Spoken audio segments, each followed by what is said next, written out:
Hello and welcome to episode number 25 of the Failsafe Fitness Golf Show. It should have been episode number 26, but circumstances beyond my control.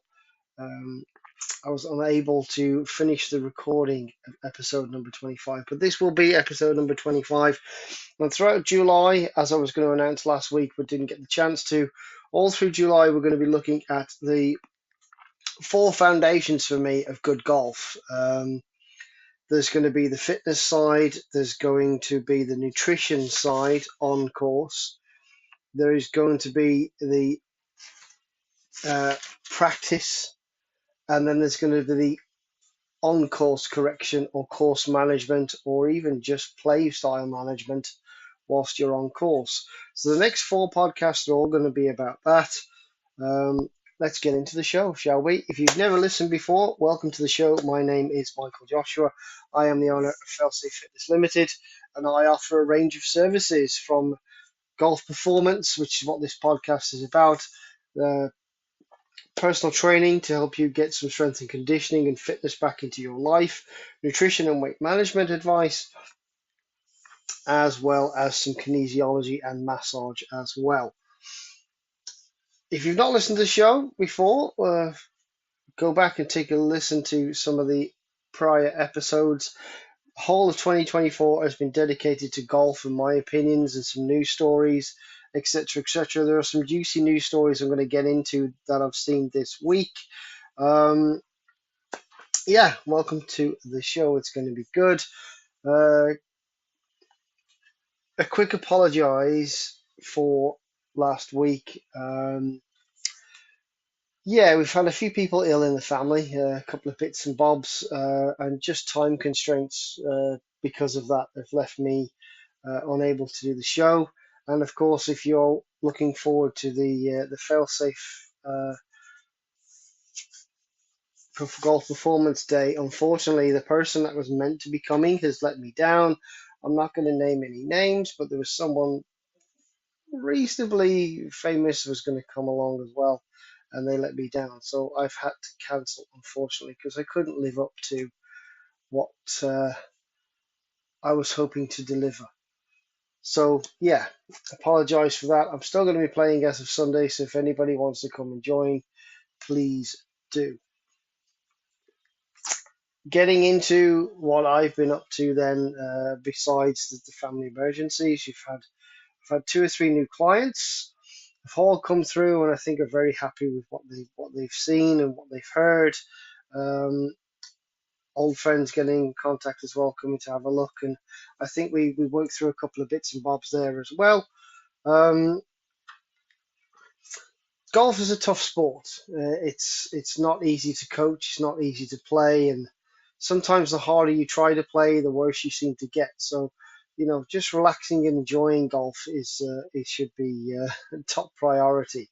Um, and sometimes the therapeutic side, I've said this before, is more important than the numbers put on a scorecard. But yeah, if you do want any training or you are struggling with your driver, your short game, whatever it may be, please get in touch. Use all the links in the description below. My link tree is in there. There's links to the website, there's links to the blog. Everything is in there. Just get in touch, make contact. Sometimes getting a lesson, just one, can make a big difference to a game. I mean, this year, just one lesson has seen me gain a client 40 yards in distance. And that's just by improving their swing efficiency rather than making massive changes to their swing. They're using what they had, they're just using it in a more meaningful manner. I've had people who've been struggling with their short game have come to Short Game Sundays, which is still available.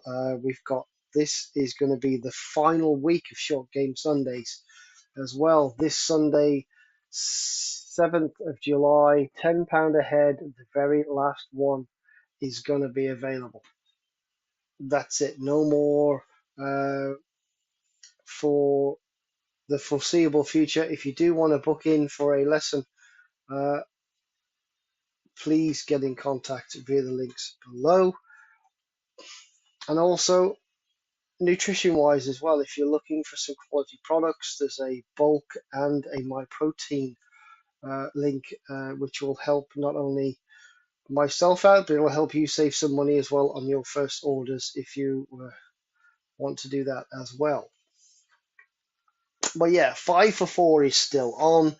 That is going to be available right the way through until the 1st of October. And then the 1st of October will be the last day you can purchase 5 lessons for the price of 4. And that goes for everything, whether that be golf performance, personal training, nutrition, and weight management. Those 3 things are all 5 for 4. All the links are below. Please go and have a look at it. So, as always, we're going to get into what the big boys and girls are up to this week. Well, the LPGA Tour aren't playing. They're going to be, a lot of them are going to be on the Ladies European Tour, playing in the Aramco Team Series in London. DP World Tour, they're out in Munich for the BMW International Open. Live, of course, week off. They're not doing anything because they don't do anything anyway. Apart from a couple of 3 players that turn up and play well at majors. LPGA Tour are also on a break as well. The Evian is coming up the week after this one. And of course, PGA Tour is going to be at the John Deere this week. So that's going to be quite interesting. The PGA Tour is going to be at John Deere, which I think, I'm not certain, but I think that is going to be potentially the last or one of the last events that John Deere sponsor. They're one of the big sponsors like Rocket Mortgage and Zurich that are pulling out of the PGA Tour. Unless things change, I'm not too sure, but as far as I'm aware, there's some of the big sponsors that are going to be going away from the PGA Tour because they don't feel they're getting the money for their investment. Let's get into the stories then, shall we? The interesting stories this week. I mean, we all know Sergio Garcia. Sergio Garcia tried to qualify for the Open, and during his round, his group were basically 4 minutes behind. But his group of 3 players at his Open qualifier had about 2,000 people following them, and the course was not set up for that kind of follow in any way, shape, or form. And he, along with 10 other groups, were put on the clock. But when they're having to wait because people are walking across fairways and across tee boxes, I kind of get it. And I know Sergio was emotional and he wanted to qualify, but at the end of the day, if he hadn't left the PGA Tour or the DP World Tour and resigned both, he may well have been in the Open this year. But he took his retirement fund for Live, has not really lit that series alight at all. He's still a world-class guy, he's a great golfer, but 25 years he's been playing in the Open. He's a great talent, but that talent is slowly slipping away. And just like Tiger Woods, in my opinion, Tiger has been and done everything, yes. But so did Jack Nicklaus, so did Lee Trevino, so did Gary Player, so did Ben Hogan. These players were all fantastic, and they did more to grow the sport in their generations, and like Tiger grew the sport in that generation. I think the likes of Bryson DeChambeau is helping to grow the sport more than anyone at the minute. He's one of the few guys that has enjoyed and reveled in being away from the PGA Tour, not being told what he can and can't do, and then still delivering on a big stage. He's as inspirational as anybody at the minute. He knows the influence of YouTube and social media, and he really is putting that to good work. And it just frustrates me when people talk about Tiger and Sergio that, they deserve a spot, do they? They didn't qualify, they didn't do anything. I mean, Tiger, for me, I saw the start of his career. I saw Nick Faldo put the green jacket on him in '97. And I kind of followed golf up until about '99. And then I took a 20. I saw his first major at the Masters, and I saw his last major at the Masters. That 20-year period. Uh, I skipped his entire, knew of him, didn't really know the kind of records he put in, but Tiger's Tiger. No, I don't think anyone will ever be as dominating or as intimidating as him ever again. Um, but you know, people have their day, and I think Sergio has just had his day. And he was annoyed and frustrated at being told he's 4 minutes behind, and he'd been put on the clock, and I get it. I get it for him. He wanted to do it. He wanted to be at the Open, and he's not. But yeah, clearly there are better players out there than Sergio. So that's end of story. And the flip side of that, the second story, is that Justin Rose shot 66 and 68 at Burnham to qualify for the Open, and he can get on. I mean, what Justin Rose has done over the last couple of years at his age, um, he's won on the PGA Tour. He's been close on the DP World Tour. He was fantastic at the Ryder Cup.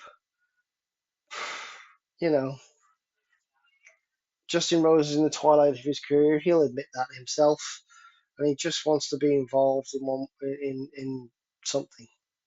He's a great player, and it feels a bit weird seeing him not at a major. But again, everybody has the day. And the flip side of Sergio, just quietly got on with it, dealt with the day, did what he needed to do, and now he can get on with the rest of his year. So, yeah, those are the two things to come out of the Open qualifying. And then one of the weirdest kind of news that I saw uh, was Tour Star wins a case against the Olympic Committee after the Paris snub. Now, from a golf perspective, it's been great controversy of the 2024 Olympics, and all a month before the games even get underway, that Joost Luiten, Darius van Driel, and Jules Weber all qualified for the Paris showpiece, but the Dutch International Committee deemed the trio of having no reasonable chance of bringing medal home for their country, and therefore were told they will not be put forward to compete. The committee's criteria, which was amended last year, determined that the men anyone who finished outside the top 27 in the official golf rankings would need at least top 8 finish in a tournament that had 5 players from the top 50 or 10 from the top 100 in the world. Van Driel spoke to publication Bunkered and said the demands are way too harsh, and they were obviously done by someone who doesn't know anything about golf. The guy in question was Andre Katz, the director of the Dutch Olympic Committee, claimed gave them incentive to qualify before the apparent change of heart. They asked us to keep it quiet, said Joost, but we're not going to keep it quiet anymore. A furious Luton, though, took matters into his own hands and revealed on Instagram feed that he submitted a legal case against the Dutch Olympic Committee, known as the NOC-NSF, and then a couple of weeks later, on Tuesday morning, he had a blacked out version of the Olympic rings, and he said he will fight the decision for the Dutch National Olympic Committee not to send him to the Olympics. And a few hours later, the colours were restored, and apparently the Dutch Olympic Committee were told that they had before 5 p.m. that afternoon to submit those players into the Olympic team to play golf.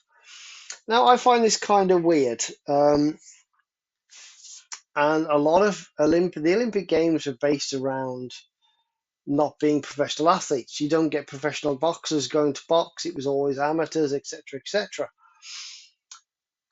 I don't know. I like the fact that golf is involved as a sport, but do we necessarily need, you know, world class players, PGA Tour winners, DP World Tour winners, Asian Tour winners, anyone on any of the major tours across the world playing at the Olympics?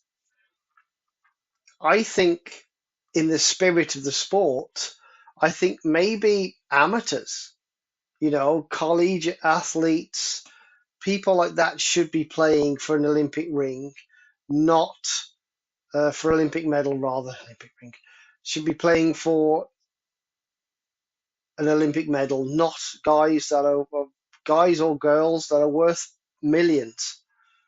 You know, I get it. It's a sport. I think maybe having one professional athlete, but not having an entire team of professional golfers playing. I think it's a bit silly. I don't know. That's just me. But I mean, I don't really watch the Olympics if I'm honest. It's yeah. I think the IOC are as corrupt as anyone out there. They're probably as bad as Sepp Blatter in charge of FIFA. They took so many backhanders to get that. The World Cup in Qatar and Russia, etc. Whatever. You know, my opinions are my opinions, and sometimes facts are facts. And the IOC are known to be as dodgy as any cartel in the world. It's crazy. So do you think it should be professional athletes? Should it be just one, and the rest should be amateurs? What do you think? Let me know out there. Or should it just be solely amateurs who've never played uh, or never played for money in terms of professional golf? And we've seen that as recently as this year, where an amateur has had to turn away a check of, quarter of a million, half a million, one and a quarter $1 million, won an event and had to turn pro a week later and, not receive any money for it.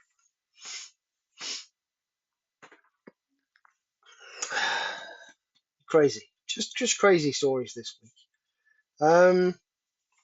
So what do you think? Let me know, comments below, drop me a message, whatever. What do you think about Sergio not being there, Justin Rose qualifying, no hassle free, and whether professional sports stars should be playing at the Olympics? Professional golfers. Right, let's get into the meat of the show, shall we? So this is going to be an interesting bit. So fitness in golf, and it's something I've been displaying a little bit to my clients over the last few weeks, especially the specific use of bands, of kettlebells, and of slam balls. They're all exercises that can help sink a swing. They can all have exercises that can help strengthen a swing. They're all exercises that can and pieces of equipment that can help uh, bring speed and distance and mobility to a golf swing. And that's what I wanted to talk about really is, I'm a chunky monkey. If anyone, I'm not going to deny it. I don't eat as well as I should, but some days I'm working 12 or 14 hours, and that could be 3, 4, 5 days a week. And then the other 2 days, I'm still working 4 or 5 hours. So I don't really get a day off through the summer. Boo hoo, blah, blah, blah. Yeah, great. And I don't make the right choices, and I will openly admit that. I have since January. I weighed 115.6 kilo. As of today, this very morning, I weigh 108.3. So I've lost 7.5 kilo in 6 months. It's been a slow drip feed. I've been trying to make healthier choices, but I'm not super healthy in terms of choices. So I am what you would call a perfect example of do as I say, not as I do. But I've still lost 7.5 kilo this year, and I aim to lose about the same again. So I want to get under 105 kilo at least, And if I can get down to under 100 kilo, that was my full-on target for 2024. There's going to be a lot of space at the end of this year because I know Himley is going to close because of the weather. I'm still going to coach. I'm going to coach at home. I'm going to coach there. I have the equipment. I have the ability. Everybody who knows that knows that. But I'm also this winter going to be doing a program of sort of 6 weeks, 10 weeks, and 14 weeks of mobility and fitness and speed training. And when I talk about fitness in golf, there are many components of fitness. Increasing the range of mobility, in your ankles, in your knees, in your hips, in your spine, your shoulders, your wrist mobility, internal and external rotation of elbows, all of that is going to, if you can just add a half an inch or an inch to anything in terms of that mobility, being able to rotate your chest into the backswing, being able to rotate through, being able to use your hips better and cleaner, using bands, using med balls, using just exercise to do all of these things, even if it's just myofascial work with a golf ball in certain areas to help release the fascia, to help with mobility. Mobility, the greater you can turn away from the ball, the more speed you can pick up on the way back. Pretty simple maths, right? And then obviously we look at the side of strength. So whether we're doing weight training with bands, dumbbells, kettlebells, or resistance machines in the gym, or just plain body weight, just being able to move ourselves better in a series of positions, adding that strength to the mobility side, you're going to add some serious speed and being able to turn harder and with more activating more muscles, you're going to increase speed, you're going to increase distance. It's that simple. It's a lot of hard work, but it is, there is a path. That path is never linear. I did it when I went from 82 mile an hour in 2020 all the way to where I am now, which is I cruise at around 95, 96 miles an hour. But if I need to step on one, I can get well over 100 miles an hour if I need to step on it. So by doing all of that and then adding in, of course, a little bit of cardio. Yes, we walk round. We may carry a bag. So you're adding weight to the body. And I think carrying is a fantastic thing to do if you still have the capability to do it. Do it. Whether it be with a half set, a full set, or 3 or 4 clubs in the bag, then if you've got the ability to carry that extra, he's going to burn some more calories, he's going to build some more muscle. And it's all going to benefit the longevity of you being able to play golf. And then, of course, we can't miss out the other component of golf, which is speed. So using something like a raw speed stick or the stack system, kettlebells, bands, and of course, again, something like your own body weight, doing some kind of plyometrics, single leg or double leg or body weight plyometrics is going to help build speed, build fast twitch muscle fibers. And I've said this to pretty much every client, I think, and I've said this on the podcast in prior iterations, is that if you can build, if you can help, if you can increase your mobility a little bit, you can increase your strength. You can use some speed training to help recruit more muscles, recruit more muscle fibers, and increase your fast twitch muscle fibers. And, that's all going to add up, whether it be a consistent 1 or 2 miles an hour, or it could be a consistent 10 or 15 miles an hour, which is what I gained. Yes, it takes a little while, but just the sheer satisfaction of knowing you've put the work in for 4 weeks, for 6 weeks, 10 weeks, or 14 weeks. Those are very different programs. And the 14-week one, we hope to gain you a minimum cruising of 5 miles an hour. You should be able in 14 weeks to add 5 mile an hour permanently to your golf swing. 6 weeks could be a couple of miles an hour, 10 weeks, 3 to 5, but 5 miles an hour plus on the 14-week session. If anybody's interested, get in touch. I will be doing that as of the 1st of October. So October, November, December, you'll be fit for Christmas and you'll be ready to go January with whatever you get at Christmas as presents to get going back playing golf. There'll be some more info on that a little bit later down the line. But if you put in the mobility and you do a little bit more cardio, um, that might be cycling, rowing, on some kind of a machine just to help those lungs cope with the walk around the golf course. So if you can just make 18 holes feel like a Sunday afternoon stroll, why not? If you can help build some muscle, even better. If you can gain some mobility on top of that, you're going to be able to gain some speed naturally through the strength of the cardiovascular side, and then adding some speed in with some exercises. All that is going to add to some massive gains in terms of distance in your golf game. Over the next 4 weeks, I'll be putting out some workouts. There'll be some workouts on the blog. And I may even post them to Instagram as well, and of course on the Failsafe Fitness webpage on Facebook. I will put those workouts out. You can do them, take a look at them. I'm probably looking at, there's going to be a body weight one, there's going to be a kettlebell one, there will be some kind of resistance band workout too, and then there will be a full program in terms of you'll need a full-on gym to go and get it done.